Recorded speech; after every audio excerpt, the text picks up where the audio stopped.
हमारे यहाँ चौथा बॉलर नहीं था, हमारे पास तीसरा बॉलर नहीं था। Siraj was our second bowler, second best second bowler I से।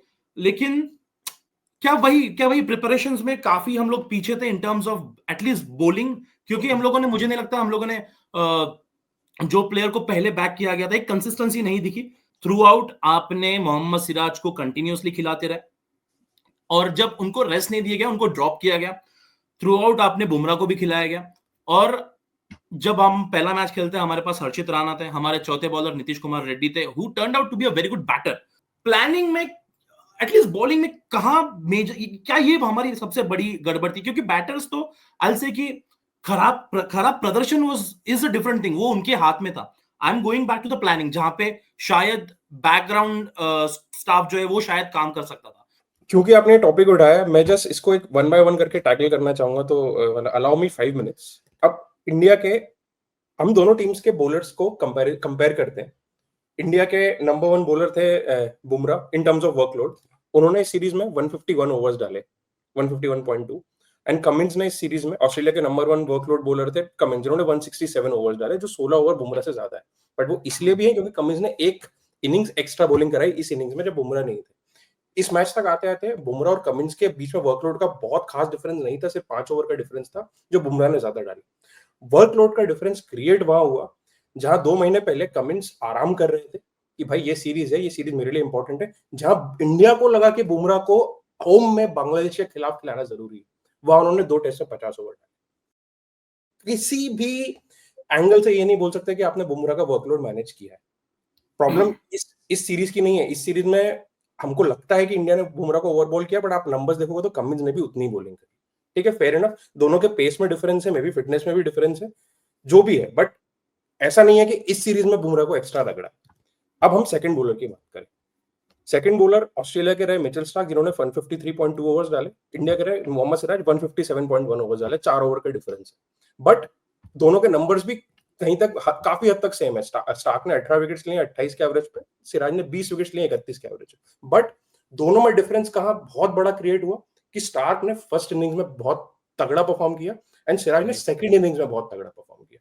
बट कहीं ना कहीं एडिलेड, ब्रिस्बेन, एमसीजी, तीनों टेस्ट में ही इंडिया फर्स्ट इनिंग्स में इतना पिछड़ गया था कि उसके बाद आप कैचअप ही कर रहे थे ना। सबसे बड़ा game changer and I think जिसके बेसिस पे सीरीज डिफाइन हुई, वो था थर्ड पेसर। ऑस्ट्रेलिया के जो थर्ड पेसर रहे बोलेंड और हेजलवुड, उन्होंने 141 ओवर्स डाले, और इंडिया के थर्ड पेसर आकाशदीप, हर्षित, प्रसिद्ध 149 ओवर्स डाले। इंडिया के थर्ड पेसर ने ओवर ज्यादा डाले हैं, कम नहीं डाले ऑस्ट्रेलिया के पेसर से, बट ऑस्ट्रेलिया के थर्ड पेसर ने कलेक्टिवली 13 के एवरेज से विकेट लिए हैं, और इंडिया के थर्ड पेसर ने 38.6 के एवरेज से विकेट लिए। तो ये, this is where I think the series was decided. Fourth pacer में एक्चुअली एनकेआर के नंबर्स मार्च और बो वेबस्टर के नंबर से बेटर है, तो हम ये नहीं बोल सकते कि फोर्थ पेसर ने इंडिया को ट्रबल किया। It's clearly the third pacer जिसने डिफरेंस क्रिएट किया।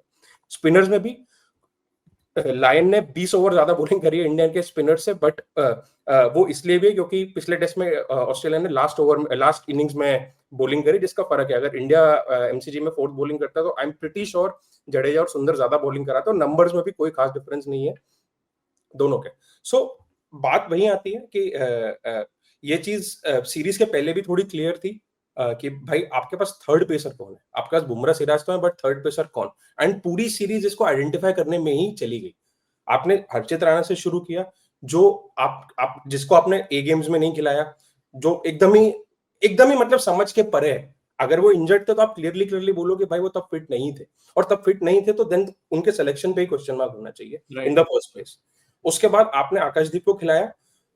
आपने जब आकाशदीप को खिलाया तब भी ये बात चल रही थी कि यार मे बी आप गाबा में खिला रहे हो, मे बी आपको ऐसा बॉलर खिलाना चाहिए जिसके पास एक्स्ट्रा बाउंस है। एंड उस समय भी प्रसिद्ध कृष्णा ए गेम्स में काफी अच्छा परफॉर्मेंस करके आए थे, बट ठीक है, आपको लगा आपने आकाशदीप को खिलाया जिन्होंने डिसेंट बॉलिंग करी, विकेट्स नहीं है बट बॉलिंग खराब नहीं करी।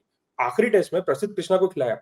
अब फर्स्ट इनिंग्स में आप उनका इंटरव्यू सुनोगे तो उन्होंने क्लियरली बोला कि जब इनिंग्स ब्रेक में वो लंच में इंटरव्यू में वापस गए तो वो एनालिस्ट के साथ बैठ के बात की कि भाई मुझे लग रहा है कि मैं इस लेंथ पे करा रहा हूं, बट एनालिस्ट ने उनको बताया कि आपको लग रहा है, आपको अपना रेफरेंस पॉइंट चेंज करना पड़ेगा, you have to be fuller. And जैसे ही वो वापस आए उनकी लेंथ चेंज हुई और रिटर्न इमीडिएटली है। बट सेकंड इनिंग्स में अब या तो उसका रीजन इनएक्सप्लिकेबल है, बट उन्होंने 3 विकेट जरूर लिए, बट आई मीन काफी Yeah. डिसअपॉइंटिंग वो स्पेल था प्रसिद्ध कृष्णा का फ्रॉम एवरी डायरेक्शन।